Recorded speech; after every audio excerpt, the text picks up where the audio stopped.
Hello students, कैसे हैं आप सभी लोग। आई होप आप सभी बहुत बढ़िया होंगे एंड आपके ये जो यूके ट्रिपल एससी के एग्जामिनेशन की तैयारी है ये जोरों शोरों से चल रही होगी, ऐसी मैं उम्मीद करती हूँ। तो आज का ये जो वीडियो है ना, मैं इस वीडियो में यूके ट्रिपल एससी का जो असिस्टेंट अकाउंटेंट का जो एग्जामिनेशन होने वाला है 12 अक्टूबर को, मैं इसी एग्जामिनेशन के रिगार्डिंग इस वीडियो में बात करने वाली हूँ।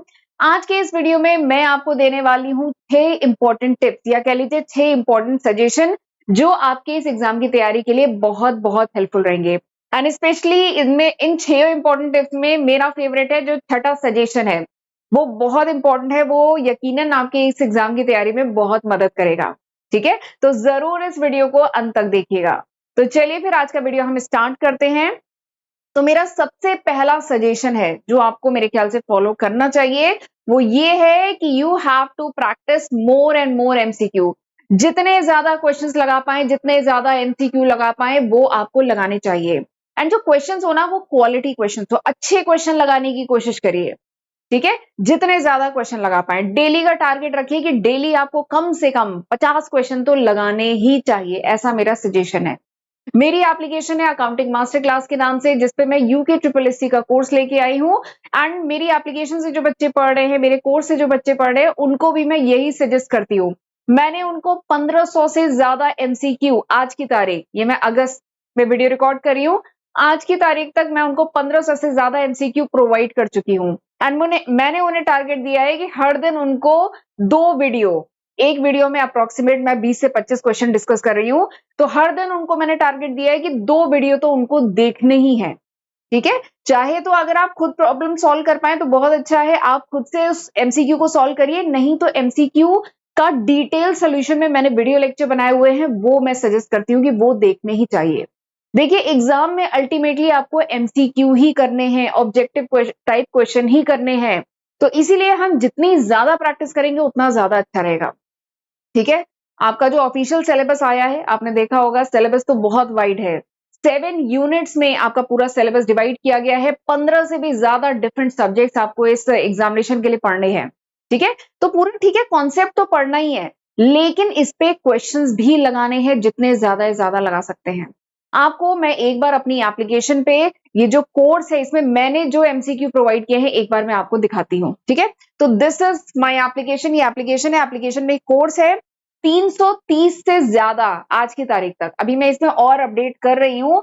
330 फाइल्स जिसमें वीडियो लेक्चर है, नोट्स है, पीडीएफ है, वो मैं ऑलरेडी प्रोवाइड कर चुकी हूँ। ये देखिए, अब मैं कह रही थी ना, प्रैक्टिस करना, एमसीक्यू लगाना सबसे मेरे हिसाब से बहुत जरूरी है। तो इसीलिए इसमें अलग अलग फोल्डर्स है। इसमें देखिए 1000, जो आज की तारीख पर, ये पहले 1000 थे, आज की तारीख पर ये 1500 से ज्यादा एमसीक्यू प्रोवाइड कर चुकी हूँ। इसमें 90 लेक्चर वीडियो प्लस इनकी जो पीडीएफ है, फाइल है, वो मैंने इसमें प्रोवाइड की है। इनको एक बार ओपन करके दिखाती हूँ। तो फिर इसको ओपन करेंगे तो वीडियो लेक्चर का अलग फोल्डर है, एमसीक्यू के वीडियो लेक्चर का अलग है, उसका नोट्स अलग प्रोवाइड किया है।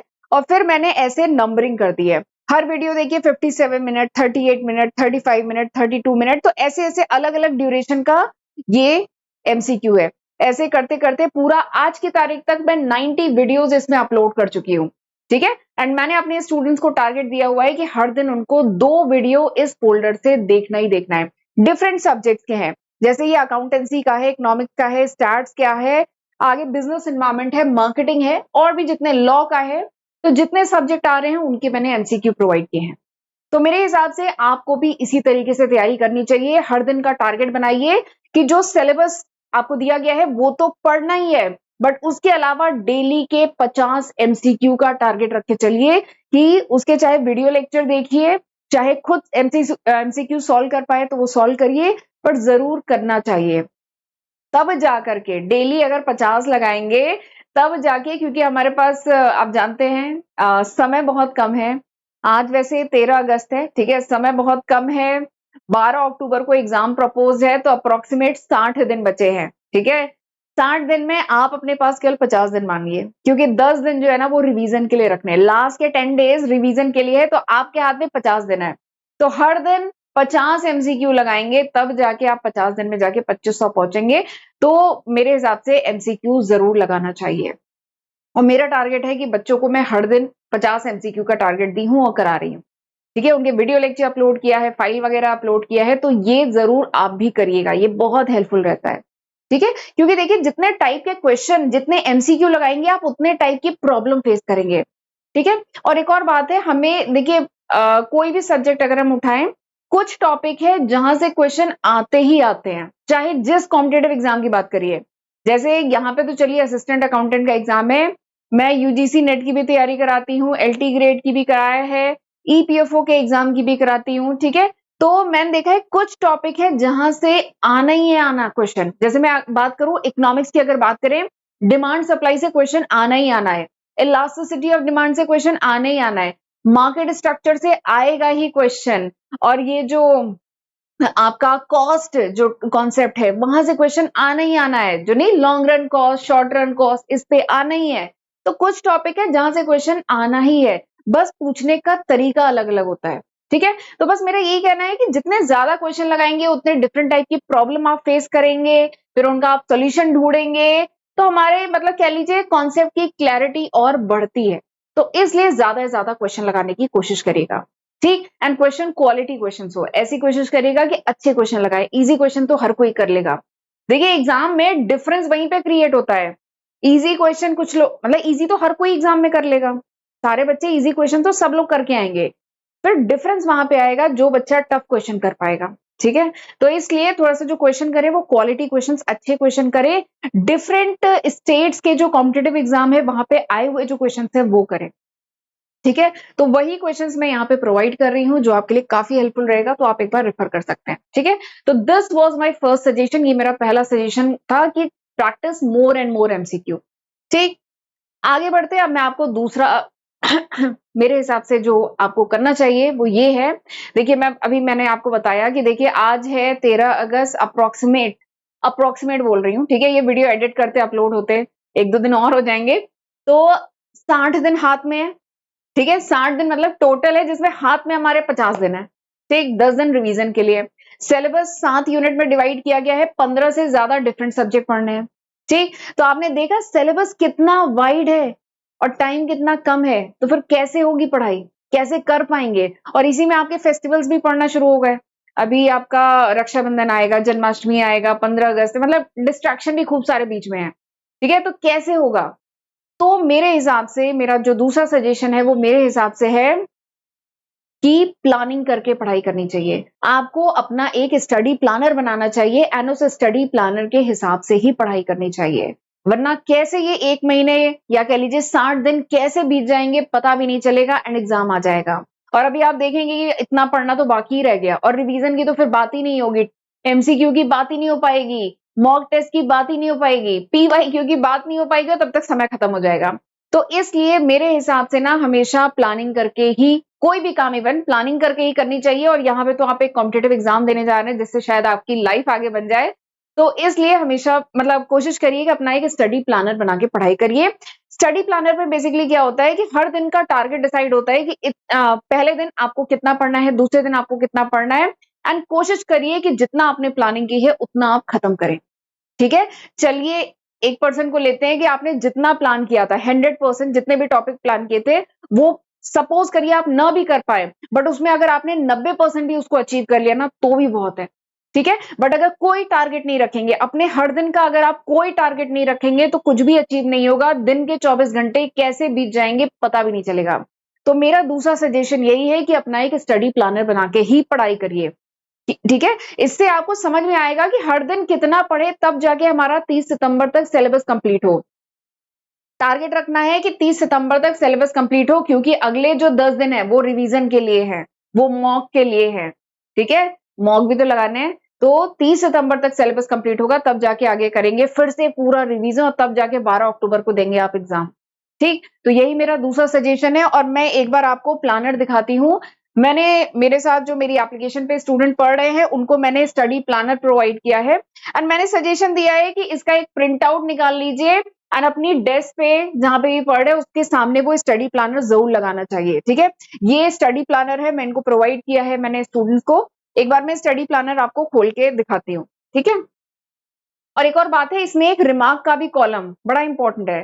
देखिए ऐसा हो सकता है कि मतलब जैसे नहीं, जो भी आपने प्लान किया कोई एक टॉपिक छूट गया, तो वहां पे लिखिए कि छूट गया कौन सा टॉपिक और क्यों छूट गया, ठीक। एंड फिर कोशिश करनी है कि जो टॉपिक कल छूट गया है वो हम आज कवर कर ले, आज थोड़ा 1 घंटा ज्यादा पढ़ाई कर ले एंड उस टॉपिक को कवर कर लें। तो this is the study planner, ये स्टडी प्लानर है। जैसे एग्जाम्पल के लिए मैंने, देखिए 1-2 दिन तो इसमें ऊपर नीचे होगा, ये मैंने एग्जाम्पल समझाने के लिए, प्लस इसको फॉलो करें तो बहुत अच्छी बात है, ठीक है। नहीं तो अपना खुद अपने हिसाब से बनाना चाहे बहुत अच्छी बात है, बट मैंने एक टेंटेटिव आइडिया के लिए ये प्रोवाइड किया है, ठीक है।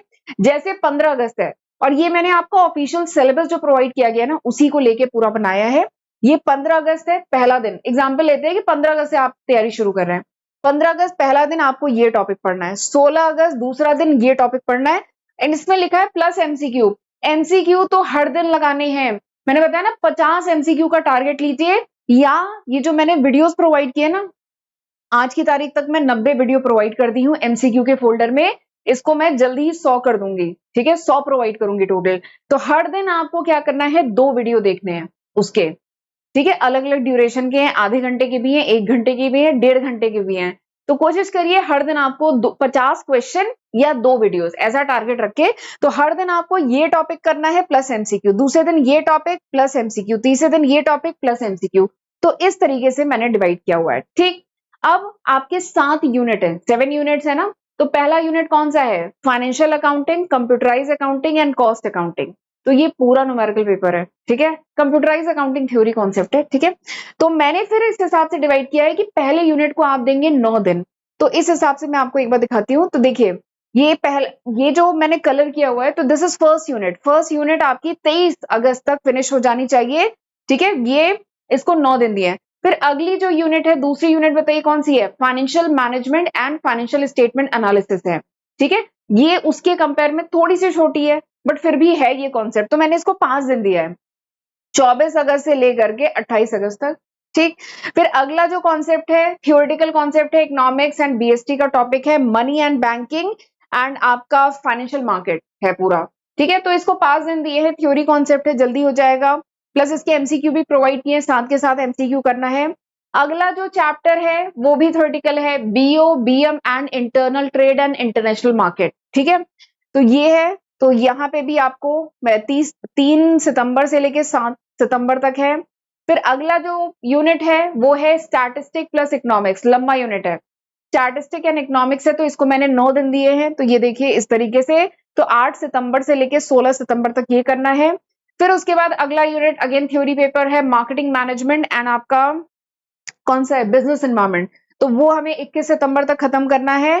फिर अगला है 7वां यूनिट, बड़ा यूनिट है, ऑडिटिंग है, लॉ है, टैक्सेशन है, ठीक है। तो अगेन इसको 9 दिन दिए हैं, तब जाके आपका 30 सितंबर तक, ठीक है, ये पूरा सिलेबस कंप्लीट होगा, ठीक। तो बस मेरा यही कहना है, चाहे तो इसको फॉलो करें, नहीं तो अपना कुछ खुद से बना ले, बट डेली का कुछ टारगेट होना चाहिए, डेली की कुछ प्लानिंग होनी चाहिए, तभी आपका 30 सितंबर तक कोर्स कंप्लीट हो पाएगा। बस मैं इतना कहना चाहती हूँ, ठीक है। और वैसे भी आप लोग ग्रेजुएशन के स्टूडेंट हैं, आपने प्रिंसिपल्स ऑफ मैनेजमेंट एक सब्जेक्ट पढ़ा है, जहां पे आप जानते हैं ना, प्रिंसिपल्स ऑफ मैनेजमेंट में बताया गया है there are 5 functions of management. Management के 5 फंक्शन है, जिसमें सबसे पहला और बहुत इंपॉर्टेंट फंक्शन है, दैट इज प्लानिंग।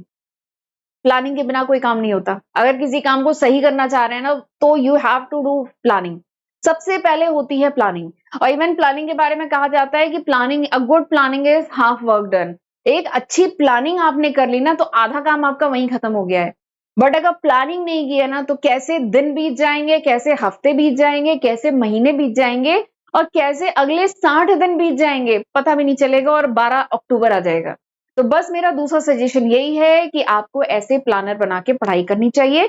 मेरे कोर्स में मैं ये प्लानर प्रोवाइड कर रही हूँ। बच्चों को बोला है कि जिस डेस्क पे बैठ के पढ़ाई करिए, सामने दीवार पे इस प्लानर को प्रिंट आउट का ऑप्शन दिया है। नोट्स में मेरे प्रिंट आउट नहीं ले सकते हैं, लेकिन प्लानर में मैंने प्रिंट आउट का ऑप्शन दिया है। इसका लीजिए प्रिंट आउट, अपनी टेबल के ऊपर ऐसे करके लगा दीजिए। डेली देखिए कहाँ पे आप हैं, थोड़ा सा इसको अपने हिसाब से एडिट भी करना चाहे एडिट भी कर लीजिए।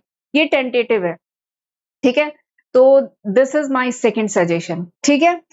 तीसरा जो मेरा इंपॉर्टेंट सजेशन जो मैं देना चाहती हूं वो ये है कि PYQ, प्रीवियस ईयर के क्वेश्चन जरूर एग्जाम में लगा के जाइएगा, ठीक है। मैं अपने कोर्स में भी प्रीवियस ईयर के क्वेश्चन पेपर प्रोवाइड कर रही हूँ। 2025 में इससे पहले एग्जाम हुआ है, 2023 में एग्जाम हुआ है, 2020 में हुआ है, और भी पुराने क्वेश्चन पेपर अवेलेबल है, ठीक है। तो उनको जरूर आप सॉल्व करके ही एग्जाम में जाइएगा। सिलेबस में थोड़ा बहुत ऊपर नीचे है, लेकिन ऑलमोस्ट वही कॉन्सेप्ट है, वही सारी चीजें हैं। तो जरूर पीवाईक्यू एग्जाम में करके जाइएगा।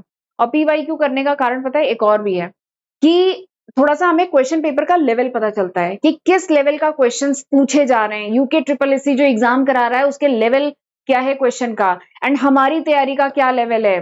देखिए हर बच्चे का लेवल अलग अलग है, यानी हमें कितना और तैयारी करने की जरूरत है ताकि हम इस टाइप के क्वेश्चन पेपर कर पाए। तो ये भी थोड़ा सा हमें आइडिया लगता है। प्लस एक और बात है, जैसे काफी बच्चों के मैसेज आते हैं, थोड़ा सा बच्चे थोड़े से, कुछ स्टूडेंट होते हैं थोड़े से अंडर कॉन्फिडेंट हैं कि मैम हम कर पाएंगे कि नहीं कर पाएंगे, ग्रेजुएशन में हम बहुत पढ़ाई नहीं कर पाए, कुछ फैमिली प्रॉब्लम थी या हम जॉब कर रहे थे तो हम पता नहीं कर पाएंगे कि नहीं कर पाएंगे। तो ऐसे स्टूडेंट्स के लिए भी पीवाईक्यू करना बहुत जरूरी है। इससे आप में आएगा कॉन्फिडेंस। जब आप देखेंगे कि प्रीवियस ईयर में जो क्वेश्चन पूछे गए हैं वो ऐसा कोई बहुत हाई लेवल के क्वेश्चन नहीं है। मैं प्रीवियस ईयर के क्वेश्चन करा रही हूँ, इस समय उसका सॉल्यूशन पे काम कर रही हूँ। 2025 का मैंने देख लिया, 2023 का देख लिया। तो क्वेश्चन पेपर ऐसा नहीं है कि बहुत टफ क्वेश्चन है आए हैं, आप नहीं कर सकते, ऐसा एकदम नहीं है। तो बच्चों में थोड़ा सा कॉन्फिडेंस आएगा, और आप तैयारी करने जा रहे हैं तो थोड़े से कॉन्फिडेंस की जरूरत है कि आप कर सकते हैं। तो ये कॉन्फिडेंस तभी आएगा जब आप प्रीवियस ईयर के क्वेश्चन पेपर का डिटेल सोल्यूशन देखेंगे। ठीक है, एंड डिटेल सोल्यूशन देखेंगे तब आप देखेंगे कि बहुत इजी क्वेश्चन है, आप भी आसानी से कर सकते हैं। तो इसलिए मुझे लगता है पीवाईक्यू जरूर करना चाहिए। कॉन्फिडेंस बिल्डअप होगा, प्लस थोड़ा सा क्वेश्चन पेपर का लेवल पता चलेगा, और हमारी तैयारी का भी लेवल पता चलेगा कि ये जो क्वेश्चन है ये हम कर पा रहे हैं कि नहीं, दूसरा क्वेश्चन हम कर पा रहे हैं कि नहीं, यानी ये पॉइंट हमारा वीक है, हमें इस पे और काम करने की जरूरत है। तो ये सब पता चलेगा, इसलिए जरूर पीवाईक्यू करना चाहिए। मैं अपने इस कोर्स में पीवाईक्यू प्रोवाइड कर रही हूँ। ठीक, आगे बात करते हैं। कितने 3 सजेशन मैंने बता दिए। चौथा इंपॉर्टेंट सजेशन जो मैं देना चाहती हूँ दैट इज मॉक टेस्ट।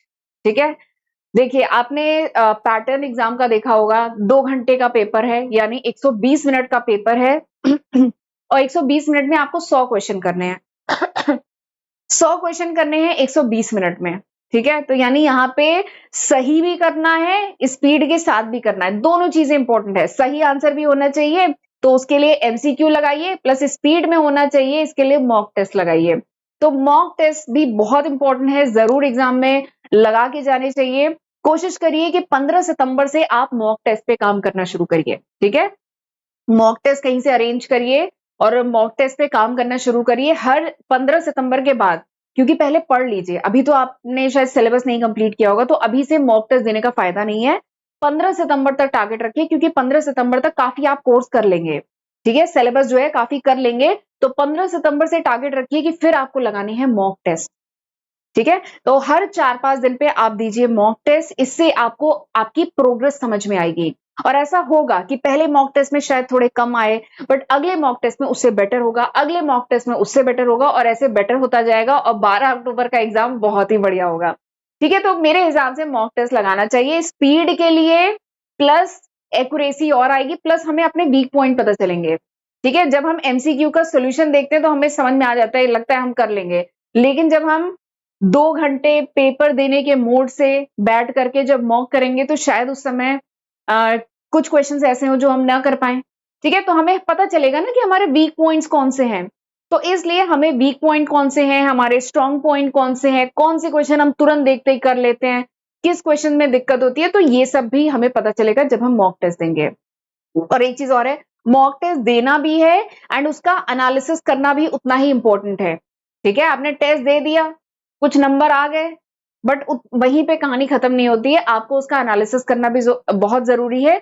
तभी समझ में आती है चीजें कि हमारा वीक पॉइंट स्ट्रॉन्ग पॉइंट क्या है। ठीक है, तो ये था मेरा चौथा सजेशन। अब आते हैं 5वें सजेशन पे, सबसे इंपॉर्टेंट है छठा। ठीक है, आते हैं 5वें सजेशन पे। 5वां सजेशन मेरा ये है कि रिवीजन को लाइटली मत लीजिएगा। ऐसा न हो कि पूरा मतलब आप 12 अक्टूबर तक अपना एक ही बार पढ़ते रह गए, ऐसा मत करिएगा। टारगेट रखिए 30 सितंबर तक कोर्स कंप्लीट करना है, अगले 10 दिन आपको रिवीजन करना है। 15 से ज्यादा सब्जेक्ट आ रहे हैं एग्जाम में, सिलेबस बहुत वाइड है, 15 से ज्यादा सब्जेक्ट है, तो 15 से ज्यादा सब्जेक्ट्स हैं, यानी 30 सितंबर तक वही कोर्स करेंगे, तब जाके उसके बाद आप एक एक दिन में एक एक सब्जेक्ट या 1.5 सब्जेक्ट करेंगे, तब जाके हो पाएगा पूरा रिवीजन। तो इसीलिए मैं कह रही हूँ कि थोड़ा सा स्पीड फास्ट रखनी है। ठीक है, तो रिवीजन को लाइटली नहीं लेना है, क्योंकि पता है बहुत टाइप, देखिए कुछ तो कॉन्सेप्चुअल बेस्ड क्वेश्चन होते हैं, तो वो कॉन्सेप्ट समझ में आ गया तो 1 महीने बाद एग्जाम हो, 2 महीने बाद हो जाएगा। लेकिन कुछ जो होते हैं ना क्वेश्चंस रिमेंबर याद रखने वाले होते हैं, जैसे ये कॉन्सेप्ट किसने दिया, कुछ ईयर वाले क्वेश्चन होंगे, कुछ लॉ के इस टाइप के क्वेश्चन होंगे, अकाउंटिंग स्टैंडर्ड, कौन सा अकाउंटिंग स्टैंडर्ड किससे रिलेटेड है, ठीक है, या कुछ फॉर्मूला वगैरह है, तो वहां पे फॉर्मूले में रिवीजन की जरूरत पड़ती है, ठीक है। तो इसलिए मेरा सजेशन है कि अक्टूबर में करिएगा रिवीजन। तो रिवीजन को लाइटली नहीं लेना है, इतना स्लो नहीं चलना है कि रिवीजन के लिए समय ना मिले, तो रिवीजन जरूर करना है। और अपनी वैसे तो एक और बात है कि अपनी एक सेपरेट रिवीजन की कॉपी भी होनी चाहिए जो हम एग्जाम के एक दिन पहले पढ़ेंगे, ठीक है। उसमें केवल टू द पॉइंट, जो पॉइंट मैं याद नहीं कर पा रही हूँ या मैं बार बार मिस कर रही हूँ, वो पॉइंट मैं अपनी रिवीजन कॉपी में लिखूंगी। एग्जाम के 2 दिन पहले 3 दिन पहले से वो वाली कॉपी पलटना शुरू करूंगी, ठीक है। तो ये भी किया जाता है, ठीक। तो this was my 5th suggestion. आगे बढ़ते हैं। अब मैं आती हूँ अपने आखिरी जो सजेशन देना चाहती हूँ, और ये सजेशन एक्चुअली मुझे बहुत सारे मैसेज रिसीव हो रहे हैं, तो उसके बेसिस पे फिर मैंने ये, मुझे लगा कि मुझे गाइड करना चाहिए बच्चों को। मेरे पास इस टाइप के मैसेज बहुत रिसीव होते हैं कि मैम हम काफी अंडर कॉन्फिडेंट हैं, मैम हमसे पढ़ाई नहीं हो रही, मैम मन नहीं लग रहा, बहुत सारे डिस्ट्रैक्शन है, मैम मैं 2 घंटा लगातार बैठ के पढ़ नहीं पाता हूँ, मैम मुझे नींद बहुत आती है, कैसे करें, समय बहुत कम है, ठीक है, सिलेबस बहुत ज्यादा है, कैसे करें, ठीक है। इस टाइप की क्वेरी मुझे बहुत आ रही है। बच्चों ने कोर्स लिया है, पढ़ना शुरू किया है, हर दिन का टारगेट मैंने दिया हुआ है, टारगेट नहीं हो पा रहा है, ठीक है, दिक्कत आएगी। अभी अभी पढ़ाई शुरू की है ना आपने, दिक्कत आएगी। तो मुझे ये मैसेज रिसीव हो रहे हैं, मैम इतने घंटे पढ़ रहे हैं बट इससे ज्यादा नहीं पढ़ सकते, नींद बहुत आती है, डिस्ट्रैक्शन है, तो कैसे करें मैम, प्लीज कुछ गाइड कर दीजिए। और मैम हम निकाल पाएंगे एग्जाम की नहीं निकाल पाएंगे, ठीक है, इतने पिछले बार रह गया, ठीक है, तो डाउटफुल है, डाउट में है बच्चे।